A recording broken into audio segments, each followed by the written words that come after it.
Welcome back to Tonghacks channel. In this video, I will show you how to find on Google Sheets. It is so simple and you can just do it in your iPhone. So the first thing to do is you open the file in Google Sheet, and if your file is already opened like this, you can click on the three dots on the top corner right of the screen over here.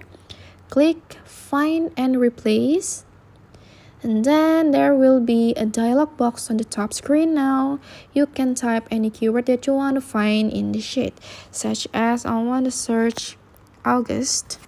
And then it will show you the cells that contain the keyword that we searched earlier.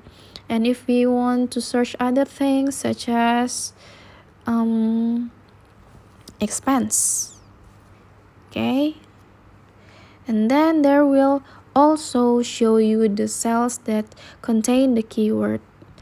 Okay, that's all. It is so simple, right? If you find this tutorial helpful, remember to like this video, subscribe for other tutorial videos, and let me know your thoughts in the comment. I'll try to reply and respond to your comment. Thank you guys.